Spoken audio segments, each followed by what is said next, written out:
Oi! Hoje é a resenha do conto Noite de São João, escrito por Monteiro Lobato, aqui da sua coletânea Cidades Mortas e dentro do nosso projeto Contos do Meio-Dia, edição 2021.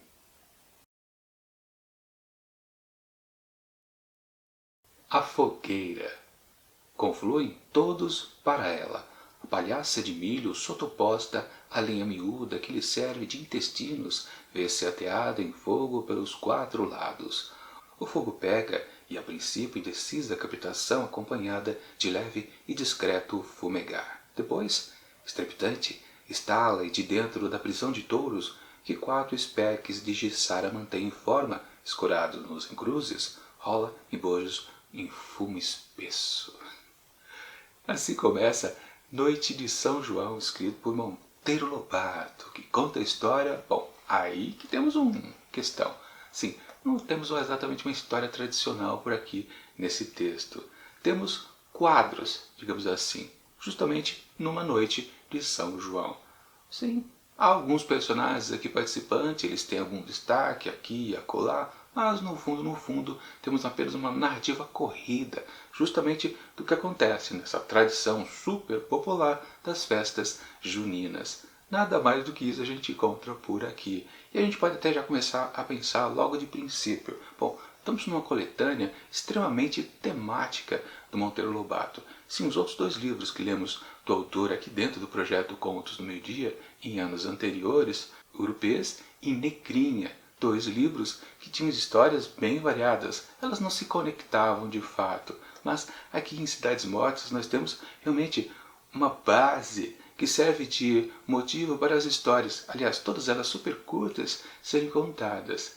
Ou seja, nos contos anteriores aqui do livro a gente viu que sim, era evidente que as cidades estavam paupérrimas, esquecidas pelo tempo, pelas pessoas que foram embora, ficaram lá os fantasmas. Mas quando a gente acompanha essa história aqui sobre a fogueira, nessa noite de São João, a gente percebe que sim, existe um grupo de pessoas, mas não é necessariamente definido que aquilo acontece numa cidade. Sim, era uma cidade, de fato, não tem como não ser uma cidade, mas a história pode estar relacionada àquela terra, daquele povo ali, talvez, por exemplo, um proprietário de uma fazenda, onde todas as pessoas ali presentes são, digamos, funcionários ou dono da propriedade, ou seja, não dá para precisar exatamente que a história está relacionada a uma cidade. É esse o ponto principal que eu quero dizer para vocês. Mas, se a gente leva em consideração tudo que a gente viu antes, e principalmente a história da semana passada, onde tínhamos uma questão bastante bem clara, que era exatamente pessoas que moravam numa cidade, claro, ela também não é nominada, mas a gente percebe que sim, é mais um contexto urbano. A história de hoje pode ser mais rural. E lá, no texto passado, nós vimos que só existia duas diversões para toda a população. Ou era a igreja, ou era o circo. Aqui, nós temos exatamente um contexto de diversão. Claro, uma diversão que só acontece uma vez por ano. Ou 3 vezes, se a gente pegar as 3 datas principais das festas juninas. Mas, então, é isso. Um contexto também de uma cidade. Talvez, aí já é hipótese nossa, que ela só vive praticamente em épocas juninas.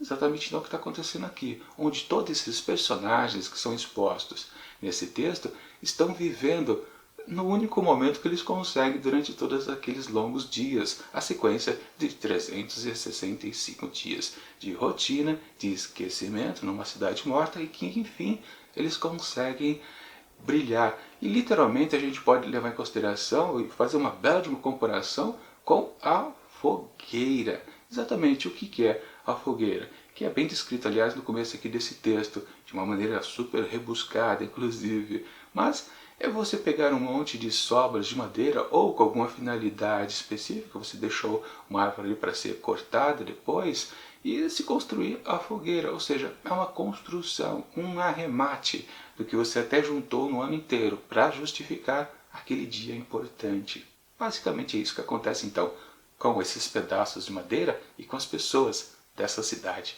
Claro, tudo isso num exercício de tentar refletir sobre o texto. Agora, se você acompanha ele, lê tranquilamente, você percebe ao final da leitura que não aconteceu nada demais. Os personagens, sim, têm mais a se destacar aqui, que é o sanfoneiro, onde orbitam muitos causos, mas necessariamente não dá para a gente afirmar ele que é o ponto central aqui desse texto, protagonista, não, nem pensar. Como, por exemplo, nós temos o grupo de crianças. Aliás, as crianças aqui são divididas, acho que em 3 grupos básicos, que são as mais pequenas, as intermediárias e já os mais moços, digamos assim. E tem também, claro, são citados os adultos, ou então as mulheres, ou então os artistas, e no caso principal, claro, o sanfoneiro aqui. Ou seja, não tem um foco específico, nenhum personagem de fato tem um destaque. Embora no começo do texto eles não são nominados, mas depois eles ganham realmente nomes para a gente fixar, ah, fulano, ciclano, e depois eles retornam um tantinho depois. E tudo isso, claro, acontecendo num texto super curto, acho que são apenas 4 páginas, se eu não me engano, é isso? 1, 2, 4, não, 3, 4, 5, não dá nem 5 páginas, exato. E fica por isso mesmo, ou seja, uma história curta que não se fixa em nenhum personagem, mas ao mesmo tempo faz um conjunto bastante interessante. E naquelas, como eu comentei, se você força uma interpretação e uma conexão com a temática do livro, tudo começa a ficar mais interessante. Mas se não, aí a coisa começa a ficar complicada, daquele tipo de texto que não marca a gente.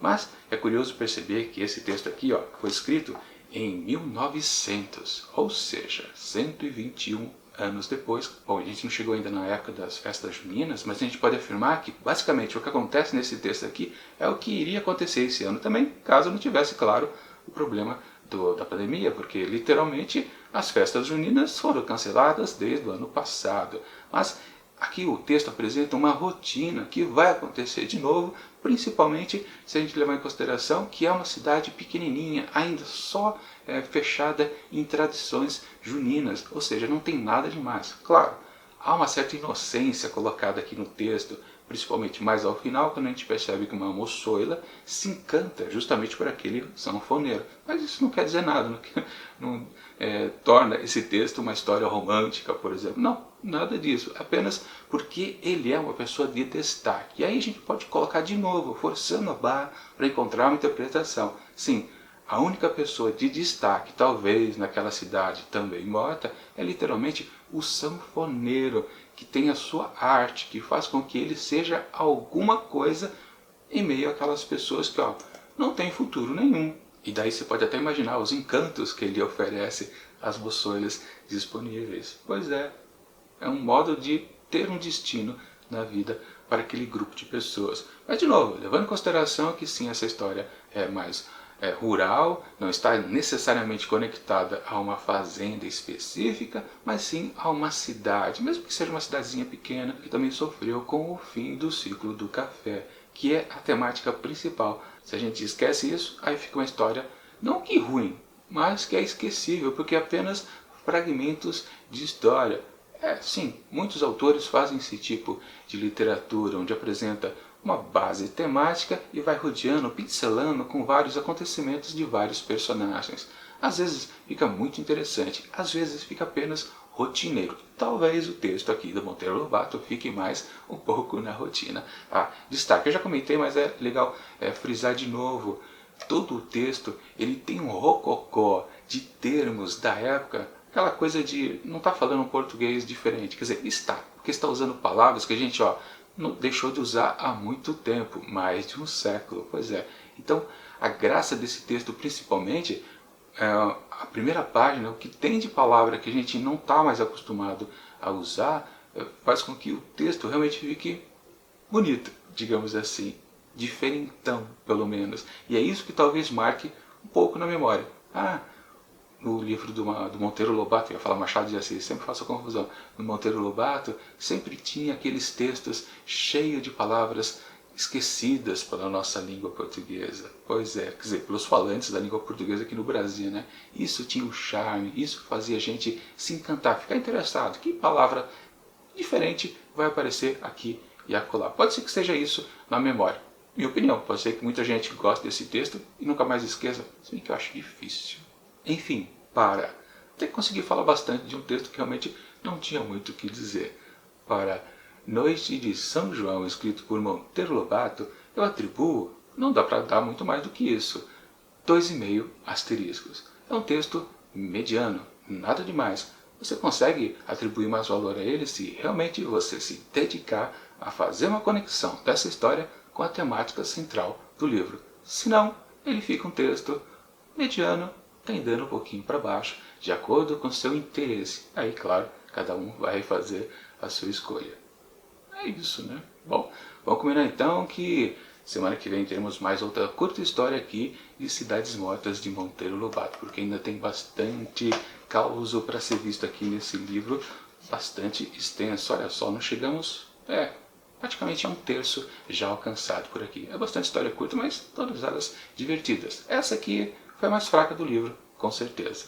Enfim, enquanto os próximos vídeos não chegam aqui do projeto Contos do Meio-Dia, edição 2021, eu deixo aqui do lado dicas de outras resenhas que já aconteceram aqui nessas últimas semanas. E tchau!